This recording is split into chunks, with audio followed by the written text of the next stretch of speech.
never ends.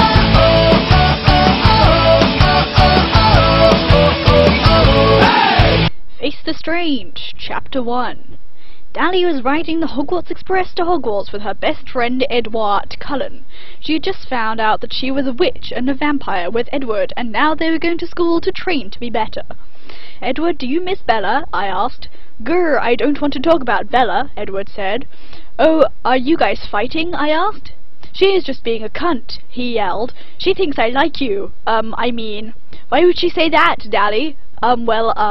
Knock, knock! Suddenly there was a sound at the door of the trolley. "I am going around with candy. Would you like to buy someone?" came the voice from the door. "Yes, come in," yelled Edward. He wanted a distraction. The door stood open, and in came a boy with big spiky black hair and black clothes, and he had his arm wrapped up. "My name is Hiei," he said. "I am selling these candies to pay for my trip to Hogwarts." He showed them the tray, and there were Bertie Bots and candy frogs with cards on them. Edward noticed that Dally was staring at Hiei and growled. "We aren't interested, go away."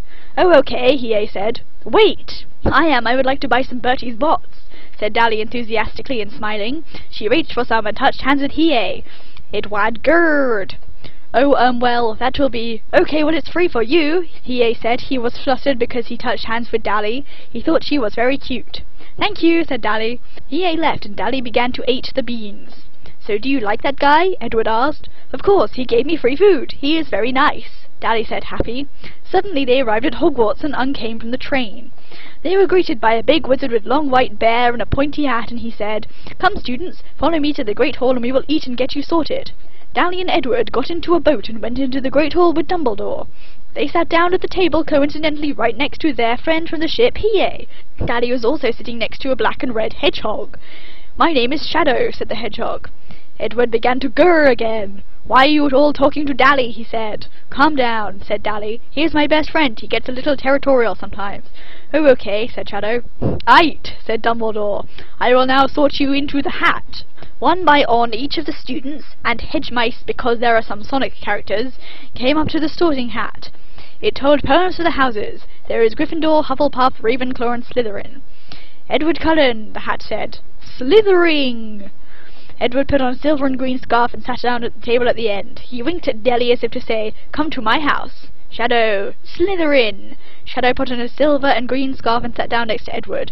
"Gee, I hope she gets Slytherin," thought Shadow. Hiei, Slytherin. Hiei put on a silver and green scarf and sat down next to Shadow and Edward. He could not stop grazing at Dally. Now it was Dally's turn. "Dally," called the hat. She was beckoned and so went up. The boys did a drum roll with their feet. "Ravenclaw!" Dally's face fell off. She could not believe it. The boys looked so disappointed. She sadly put on her black and blue scarf and sat at the table with a group of strangers. Luckily she found her friends, Charla, Annie and Megan, at her table. "Hey guys, I didn't know you were witches." "Yes, we are. We just found out this summer," said Megan. "I can't believe we were in the same house." So there was some good news after all. They began to head back to their homerooms when Hiei stopped Dally in the hall. "Listen, Dally, I want to tell you something," said Hiei. "I like you. I like you too, Hiei," she said softly. Then he kissed her and their lips met like fire. "Ock, that's enough," said a voice. It was Professor Umbridge, the Defense Against Dark Arts teacher. "Go to your rooms." "I'll see you tomorrow," said Hiei and kissed her again. "I said enough, goddammit," shouted the professor. "Bye," said Dally. They left, and from the darkness 2 eyes watched them. It was Edward. He was mad. Chapter 2. Dally sat in the common room all Ravenpaw, sketching a picture of Hiei and thinking of his kiss. Suddenly she looks up at the fire in front of her and a face appeared. The fire turned blue like water, but it was fire and the eyes wee yellow. "Hello," said the fire. "Mom?" asked Dally. Just then Mystique came out of the fire. She was naked, but she didn't have nipples. "Now that you're a wizard, I can give you my powers," said Mystique. She handed me an orb, and suddenly the room turned colours. "Ah!" screamed Della. She was in a lot of pain and suffrage. Then Mystique disappeared, leaving Dally with a belt with an X on it. She was now a mutant. Dally could feel the new rush of power in her organs. She tried it out and turned into a bat. "Well, I could already do that because I'm a vampire, lol," she thought to herself. So she tried it out again and turned into a demon chaos chow. A little spiky ball was above her head. "Oh my fucking Christ," she said. "I can turn into whatever I want with Mystique's powers." She pulled out her BlackBerry and texted Hiei. "Hiei, I am a chow." He came right over. She turned back though because it would be creepy if they kissed, and he said it was really cool. He wanted the powers too, so he asked the fire, "Can you give me those powers too?" "No!" Mystique showered. "You are not my doubter, and therefore I cannot pass the powers on to you. However, if you get married, you will be my son, so we can do it then." "You know what this means?" Hiei said. "If we get married, I can have the powers."